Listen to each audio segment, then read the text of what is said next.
Hello everyone and welcome to this webinar tonight. I'm Francis Seeley from Enfield Voices and GlobalNet 21, and this is a sort of special webinar that we're doing today, and we're looking at democracy and local government. During the period of the pandemic that we have at the moment, democracy, accountability, scrutiny has taken a bit of a back seat, and you can understand that. But we're looking at a specific case study in the London Borough of Enfield, which is in North London, because there's a belief there that has seen a demise of democracy, not just during the period of COVID-19, but even before that. And so we're going to discuss that with three members of three different political parties. We've got Joanne Laban, who is the leader of the opposition for the Conservative Party on Enfield Council. We've got Rob Wilson, who is from the Lib Dems. He was a parliamentary candidate. We've got David Flint, who's from the Greens, and he was also a parliamentary candidate. We did ask the Labour group if they would also, bring forward someone for this discussion as well, but they didn't answer. Anyhow, we hope we can get them again at some point. Anyhow, let me begin then by asking you, we talk about the democratic deficit. We talk about what's happening in this period of COVID-19 and the pressure that's on the democratic processes. But, you know, some people have been thinking that in Enfield, this has been happening for a long time, over months. Joanne, is that your feeling? Prior to the COVID, the heightened period, there was changes in the Constitution that went through that the Conservatives opposed, and that was to reduce the amount of questions that members, regardless of party, can ask cabinet members, and they are published for full council and the answer, and that was reduced from 20 to 15, and there's just been. So that's just an inch away. When we have the full council meetings, we do not finish reports. And I'm a big believer in spending the bulk of a full council meeting talking about the decisions that we as a council are making, not spending hours on motions that aren't necessarily relevant to local government, of which Enfield Council is in charge of. I'd prefer to spend my time talking about the things that Enfield Council can do. So there's that, so changes in the Constitution, and they were originally brought forward just after the election, and they were kicked back, and they were brought forward again, and they went through in February. But during this period, it's not uncommon that there were reduced meetings, especially between the 16th of March and into when there was the change of legislation. But we haven't gone into many virtual meetings, and we are spending money, public money, and we want to make sure that the services and what we're doing is correct, and we need to make sure that we're scrutinising. And scrutiny is something that I strongly believe. Let me ask you about that, because I'm going to ask you about those things in sequence so that we can talk about them a bit more. But Rob, you were nodding violently then when Joanne talked about the council is debating national issues and therefore they're not getting to grips with local concerns. Well, I mean, I think, I definitely agree with that. Having been to the council meetings, there's a lot of Westminster points being made there. I mean, we hear a lot about the money that hasn't turned up from central government, but then we hear very little about what the money happened to the money that did. We've got a lot of services that are outsourced. We never seem to hear much about that. We hear a lot about councillors writing letters, but we never hear about the replies. The council authority comes from submitting to the scrutiny of the people of Enfield and being transparent and being accountable.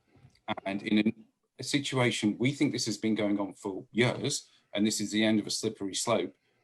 We can't apparently have a council meeting, but we can have a cabinet meeting virtually. You cannot have an unaccountable council, and that seems to be where we're going. And this hasn't happened overnight. This has been happening over the years, and it's a drum we've been banging for some time. But, you know, David, I suppose the council would answer and say, but we are accountable. I mean, we have council meetings. They may not be as frequent as you like. Votes are taken and one side wins and one side loses, but that's accountability. Yes, it is. Of course, one side wins and one side loses. But in a democracy, the side that wins doesn't then get to take all the prizes. The side that wins is expected to show what it's doing, explain what it's doing, answer reasonable questions from the opposition. Governments, councils sometimes think that accountability is a sort of nice to have. It's not. Accountability is a duty imposed by democracy on those in charge to show what they're doing for the purpose, for the purpose and information of the people who put them there. And one of the things which I am particularly concerned about, though others may be too, is the climate change task force. Now, this was set up in the wake of a motion in the summer. It was good that the motion was passed. Full council passed the motion, but this was a case where the task force could have been a meeting open to the public. Instead, it's a mixture of senior officers and councillors. It's not open to other councillors. It's not open to the public. It works in private. Does it produce minutes? It does not. It produces brief notes, which are really okay. Well, let's talk about that in a minute, because you know the way in which they're looking at climate change may provide a good case study of what we're talking about. But Joanne, the other thing is, I mean, I think you've said that there has been very few cabinet meetings, and how can you have collective responsibility? I mean, you could say, yeah, the leader says, look, for goodness sake, you know, all this democracy, I just want to get on with it. We've got this crisis. But how important is it, do you think, to have cabinet meetings and have that collective responsibility around the decisions that are made? Enfield Council follows the leader cabinet model, and the leader effectively delegates some of their power to their cabinet members. And what's happened during this crisis is the leader has been taking almost all of the decisions. And we've seen a lot of the leader, but we haven't seen a lot of the cabinet. Now, I may be wrong, and I'm sure people will tell me this, but I haven't seen a lot of what the cabinet members have done in their individual portfolios. I know what the leader's done, and I think that's quite dangerous to have that amount of power in a single person's hand. And obviously you're advised by the GOLD meeting, which is the senior emergency planners and senior officers.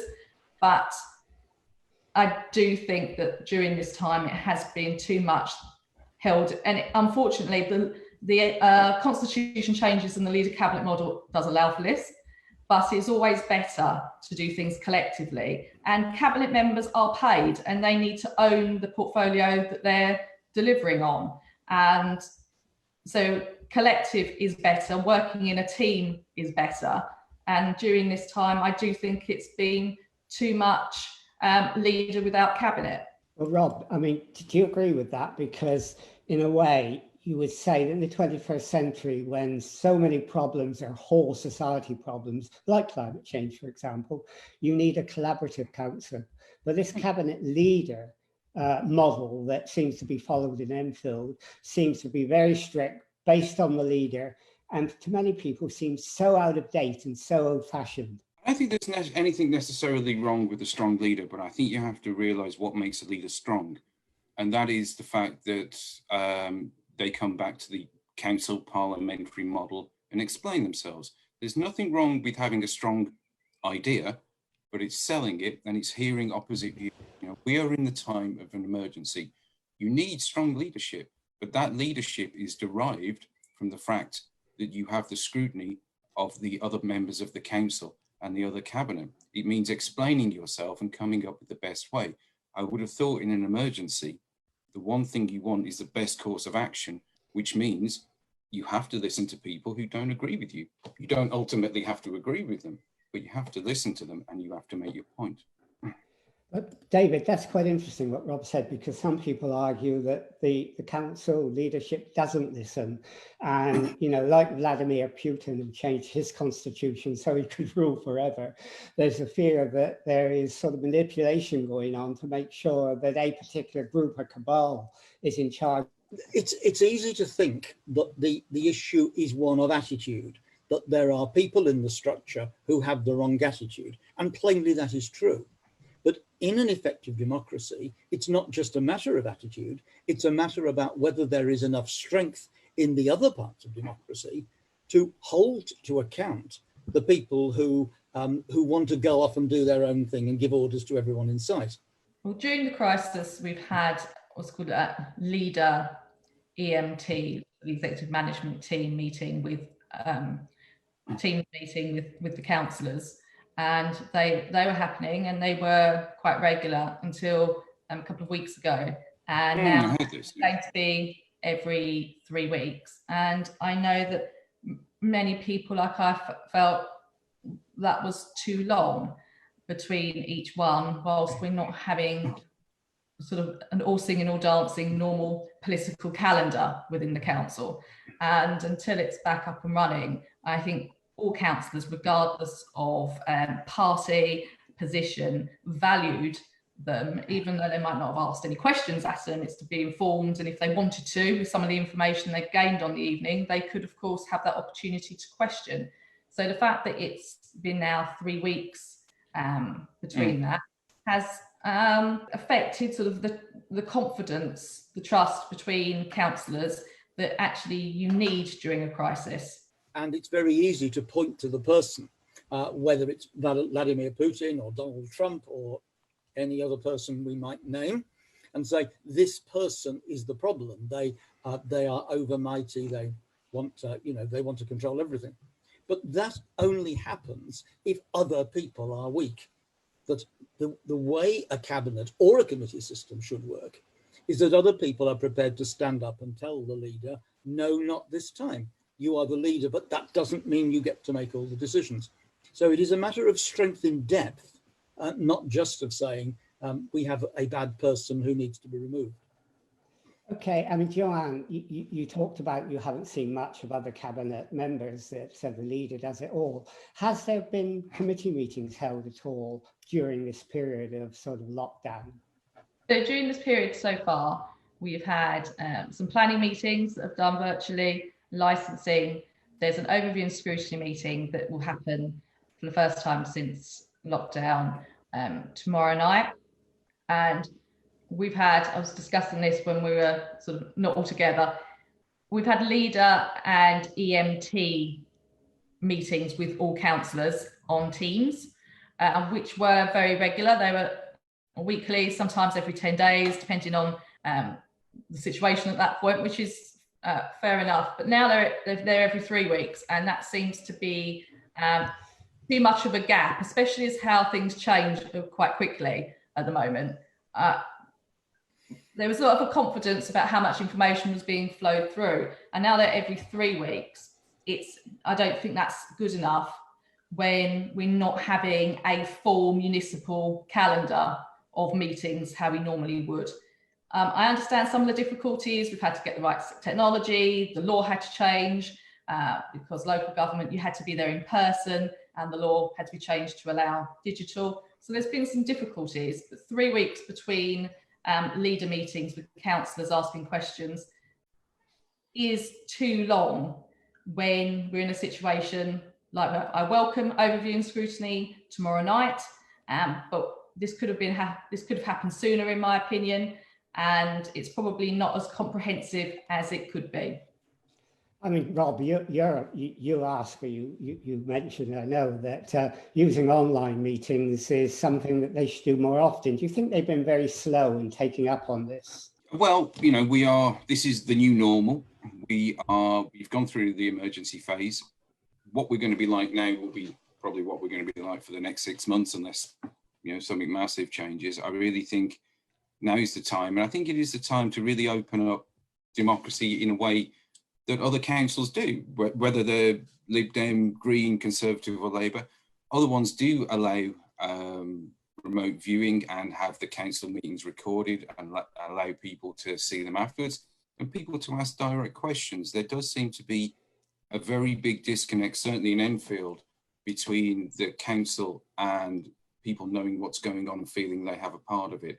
There seems to be no direct mechanism to get something addressed rather than get a councillor to take it up. And then, you know, going to the council meetings, they can, you know, they don't really always stick to time and purpose. They do go down running out of time a lot of time, especially when there's time at the end for questions to be asked from the floor.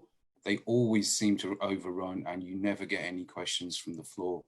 Some of the council meetings do feel very stage managed. So I think now is the time to make it digital, make it more democratic and let people really take a part. And, you know, and that's what local democracy is. It is the representation of local people, and there seems to be a disconnect. And this is an opportunity to correct that. Do you think, David, that, you know, with the new digital technology, this provides an opportunity for the council to engage a wider community? I mean, lots of people are worried about the way in which the council engages with the community. You mentioned about it on climate change, but you know, if the council cabinet leaders are confident, if they're confident in the scrutiny process, they could actually use the digital technology to widen it out using the social networks we've got to a much wider audience. Do you think they're afraid to do that? Yes, I do, and I think the coronavirus crisis is forcing upon us the opportunity to find out what works and what doesn't work so well.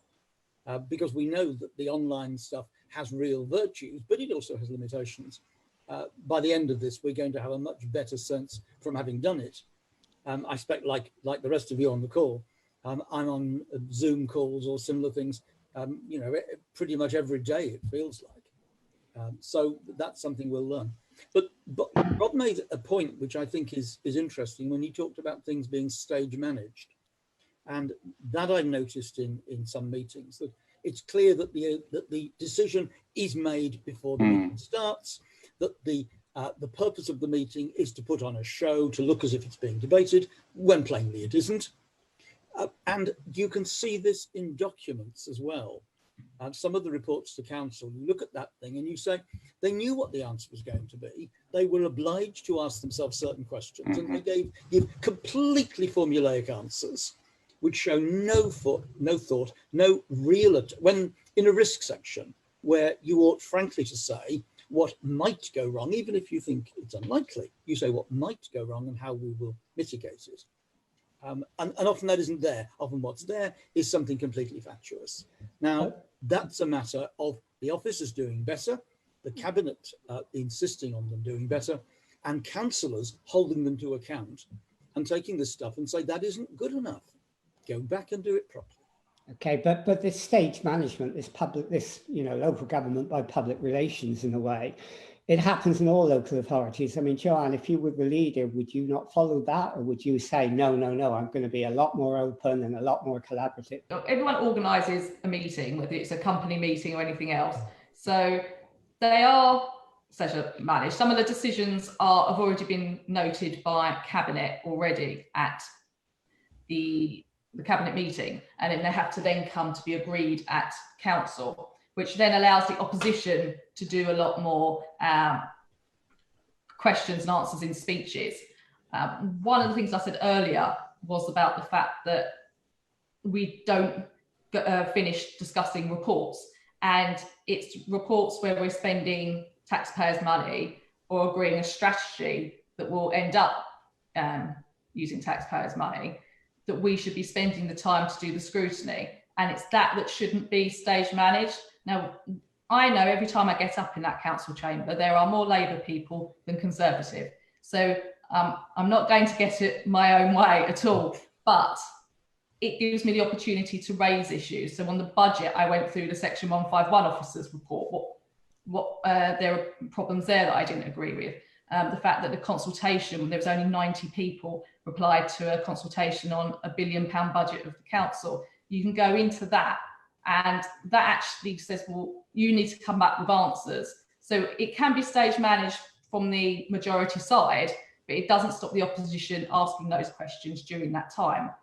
But as Rob said, they can curtail the meeting and the time's out, and you can leave reports undiscussed, and you can go on to speaking about things that have sometimes little relevance to do with the London Borough of Enfield. Do you think, though, Joanne, you talked about stage managed, do you think this scrutiny is stage managed at all? We know that the leader, was admonished for actually trying to get the previous chair of the scrutiny committee to talk to her about, liaising about having their decisions more closely aligned with Labour Party policies, and that was considered a breach of the code of conduct. I mean, do you think that's improved? Or do you think that it's still stage managed, that scrutiny really isn't happening? The whole thing was about a decision that I actually called in. We can still call in things, although it's hard. I mean, I can tell which ones I'm going to get a fair hearing at OSC and what I won't. If it's something very ideological, I fear that I may be knocking on a very closed door. But I think that the system doesn't help, and having a huge majority side is not helpful to scrutiny and how things have done within the Labour group. So I think there's a lot of it goes across the piece. It's not just overview and scrutiny. There's stuff that, so for example, the ACMs, they represent almost the associate cabinet members, for those who don't know. Associate cabinet members. They were asked by the overview and scrutiny committee, the statutory committee, would you come and tell us about the work you're doing? They didn't turn up. So that's another thing that we are having issues with. It has to work with respect.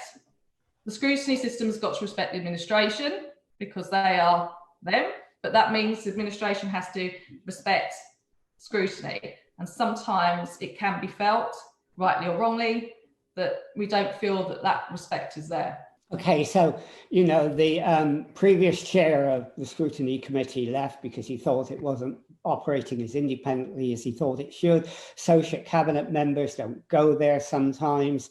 The leader has picked a supporter of hers to chair that committee. It's one of the problems, Rob and David, that scrutiny is very difficult when the party that controls the council also controls scrutiny. How can you get some independence? Because if you have a strong leader who wants to centralise, he will use scrutiny in a way that it shouldn't be used. Well, it is all to do with checks and balances. I think we are so far from that at the moment. It's pretty blatant. I think if you have a public consultation. We've given you 6 questions, and good news, everybody, we've picked the 4th most popular one because that's the one we wanted to choose in the first place. I think you've got to have more of course, I would say this, I think you should have more parties in the council, but I think as well, you've got to have respect between the different sides of Labour. There is definitely the perception that there are 2 sort of axes of way of doing things within Labour. And there seems to be an almost sort of open warfare approach sometimes between the 2. I think it is prevalent on the members of Labour who believe things should be done in a different way to make that happen. If they are not part of the solution, regardless of if they agree with it or not, they are part of the problem. They keep voting to keep this system in place. It can only come from within. And regardless of if you are a Labour councillor who doesn't believe that it's being done the right way, if you keep voting for it, well, what did you think was going to happen? I mean, David, you mentioned, the task force on climate change. It's been in being now for 12 months. The first attempt to get a resolution to declare an emergency was 18 months, so nothing's much happened. You would think that scrutiny would be on top of that, wouldn't you? And we would have heard about it, but have we heard anything at all? Well, we've heard various things from it. Ian, Ian Barnes, as chair of the task force. I suppose we should be grateful that he answers questions at all, but the answers haven't been terribly forthcoming. And as I say, the process itself runs in secret. Now, I know they've had good technical advice. I also know that they've been very slow compared to Wandsworth, compared to Lambeth. They simply haven't been moved anything like fast enough. Most of what's in the report was obvious to anyone who knew the field at the beginning Some of that could have been done immediately, just not happened. But that's a different scrutiny was on top of it. That's a different point to what I was asking. I was saying, you know, should scrutiny be on top of that? Should they be engaged in that? Well, yes, I think they should, but it's not just a matter of looking for the magic institution which will solve the problem. As Rob said, it's also a matter of individual councillors using their own responsibility, authority, to stand up and say, no, we need to make this happen. Even, dare I say it, occasionally voting with the opposition on a matter of principle. Mm-hmm. What's wrong with principle politics? Yeah, but one of the problems, I mean, is fear. I mean, I did ask one Labour councillor to come on, but he was afraid to, because he was afraid he would have the whip withdrawn. Do you think councillors should be freer to speak and they shouldn't be put into a straitjacket all the time? If you were a leader, Joanne, would you give them that freedom? Well, if there's something that is a matter of conscience or affects your ward that you ultimately represent, and there was an issue that affected them and they wanted to vote differently, then I think it's only natural that you would allow that. If it's something that's a manifesto that everyone signed up for, that's slightly different. But if it's affecting your ward and you and your residents are dissatisfied with the action the council has taken and you wish to represent your residents, and that's different, then effectively you are elected to represent that area, and you should be allowed to vote what way you feel when it affects your ward. Absolutely. Why did you become a councillor? Was it to further your career or do good for your people of your ward? If you are more bothered about keeping a whip than doing the good for the people of your ward, you probably shouldn't be a councillor. Well, that brings up the question of, you know, party discipline versus representing the community. And a councillor is elected by a community, by their ward community. And there's another criticism that's increasingly coming up, and you raised it, Joanne, and others raised it, that this council doesn't consult with the community properly, doesn't engage them. For example, if it consults, it very often ignores that consultation. So it's a sort of tick box exercise. It's a PR exercise that they do, and they're not really serious about engagement. No, the classic example is the bins. We went out and gave people 8 options. One was to remain the same, and then 7 different ones. And it was one of the largest responses ever received. We have over nearly 6,000 people responded, and the majority of people said no change. And yet they went with the least supported option. Weren't 2 of them completely impossible anyway? They could. There were about 3 that were not allowed, and I raised this at the time of the call-in with Derek Levy was involved in. When I said that some of them were not informed with the mayor's environment strategy, which said at the time that it needed to have separate food waste. The council has a duty to conform to the mayor on his strategies for London. And so I knew that wouldn't be likely to be ever taken on board because they had to do it within a certain time scale. So I challenged that at the time. I was told I didn't know what I was talking about. However, funnily enough, now we have a separate food waste collection. So my point is, if you're going to ask the public, what's your view? You cannot choose the one least supported by residents. I would pick the one that is most supported. But what was really bad is if the council said, come on, we can't actually do this, and found a way that one of the recommendations that was only slightly changed and explained that, but they didn't. They chose the one was least supported. And that's just a smack in the face to residents, who in the end are the taxpayers of Enfield. And that's who we represent. And that's why we become councillors. Well, okay, right. So that's consultation. But Rob, in terms of engagement as well, there's been some criticism that when they engage with communities, like in the COVID-19 response or community safety, they pick and choose the groups that they work with and they exclude others. In other words, in terms of engagement, they're very prejudiced as to who they work with. and they're not inclusive of everyone. I mean, you've had experience of that, haven't you? Well, I've been helping and with the Love Your Doorstep response. I know there's been issues with the council. I mean, to be completely fair, I'm not party to them. I do know that the council has one job to do, and that is to look after the list of people. And they did the right thing. They got the everything sorted out. But it took 5 weeks. They were looking after the people on the vulnerable list. There was a gap to be filled. That wasn't really, it's not the raison d'etre of the council, but there was a gap to be filled and there were people willing to do it. And it didn't happen. It looked to me like the council didn't want anybody else having any sort of credit. There was... Yeah, I mean, there was a bit of a taste in the mouth, I guess, but it certainly wasn't working. It wasn't Enfield stands together.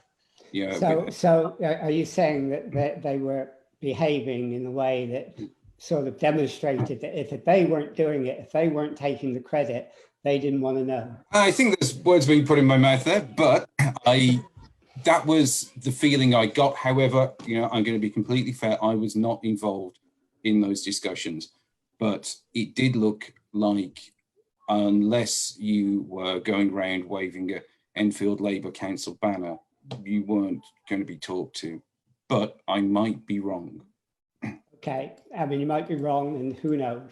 But the other thing, David, I mean, when we're talking about engagement, you mentioned, the task force. They haven't engaged with people for a long time, and NCAF, which exists, the Enfield Climate Action Forum, which has got 60 groups and dozens and dozens, maybe hundreds of people involved. We've invited them to engage with us, to come on Zoom, and hope we don't crash out, but come on Zoom. They might hope we crash out, by the way, but come on Zoom and sort of engage with us. But there's a sort of reluctance to engage because I think they're worried, are they not, of criticism? Well, it's hard to know what's in other people's minds, isn't it?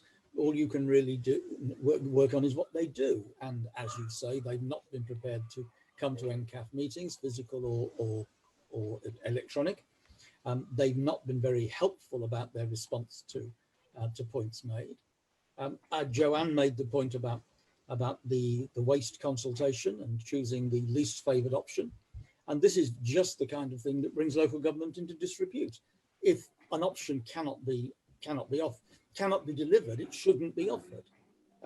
People are grown-ups, we're all adults, we recognise that council resources are finite, that not everything we want can be done. And I think politicians in general would do better to say, we would like to do this, but we can't do it. This is the closest we can come. How about that? Rather than promise all kinds of wonderful things, that Brexit will do this, all these 25 wonderful things, when they know that is not true.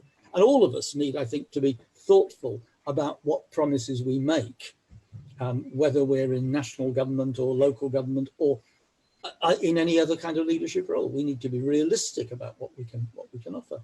Well, we're coming to the end of what I think will be a half hour when we've edited it, including the dropout bit. Let me ask you a final question. I mean, we're in a crisis. Many people think this pandemic will re-emerge in the winter. And we've got the climate change crisis, which will go on now for a long time, to the end of the century and beyond, and it will affect us all. Do you think we have to rethink democracy in this period? Can we create new ways of engaging with each other in a crisis so we don't see power going away from the people?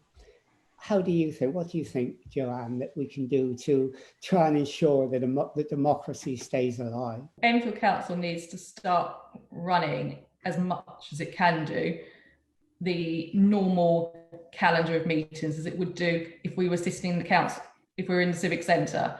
We've got the kit now. We should be holding regular meetings. There should be panels looking at COVID-19 in different areas, sort of one specific for health, one specific for the environment, and also the day-to-day things are still going on at the council. You're still seeing The rubbish trucks coming, well, that'd be nice if they were weekly, but we are where we are. We need to continue to do that. And we can do that virtually. The government's changed the legislation to enable that. And we should be getting back to it as much as we can, 100% programme of scrutiny, and actually seeing this crisis as an opportunity to work more together and to get the best outcomes for residents, rather than it all being in the hands of the one person. So we need to make sure that we get these virtual meetings up. We have a robust municipal calendar, and people can jump on and look at meetings in the way that they might do to look at this meeting. Okay, and Rob, how do you think democracy should change in what may be now a state of perpetual crisis? Well, look, I don't think people have given up on politics. I think politicians have given up on people. Nobody really answers a question anymore, and we've got to the point where people have stopped asking them. We need to start asking questions, and we need to start demanding answers. People have to stop giving just completely media trained answers. But as part of that, that means that we have to accept that some people say things sometimes that we don't like. This whole sort of getting rid of somebody's reputation because 10 years on Twitter, they had a few drinks and posted something, and that destroys someone is ridiculous. We have to change the way our politics works. And that means sometimes hearing stuff that we don't like. The problem is at the moment is people just aren't saying anything, so you can't not like it, but that means you get nothing done. Okay, David, COVID-19, climate change, constant emergency. Can democracy survive? Can we change it? We have two crises. They're very different, but in some important ways they're the same. And one of the ways in which they're the same is that the solution to both of them must involve everyone, not only the council. It must involve every citizen, every business. They're required to do particular things and to do them properly, according to guidance, but using their own initiative and judgment and personal commitment. And that can only be made to work if there is clear leadership at national level and at local level. So in order to make that leadership effective, particularly in the current circumstances, the council should be doing more to reach out to the community, more to engage the citizens of Enfield, and to explain to them what is needed and how they contribute to it. Now, that doesn't seem terribly difficult to me, and it feels like once upon a time that would have seemed natural. But it is a media age, a media trained age. We need the council to be giving more leadership, getting everyone on board to address the two great crises of our time. Three different political parties, but there does seem to be some agreement between you.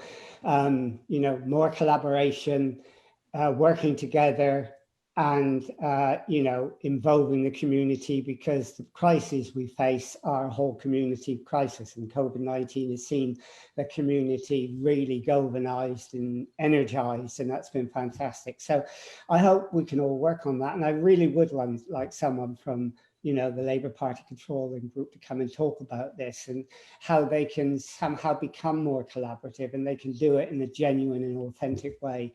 And we will welcome that. Anyhow, thank you for coming on and doing this. And, we'll end this interview now.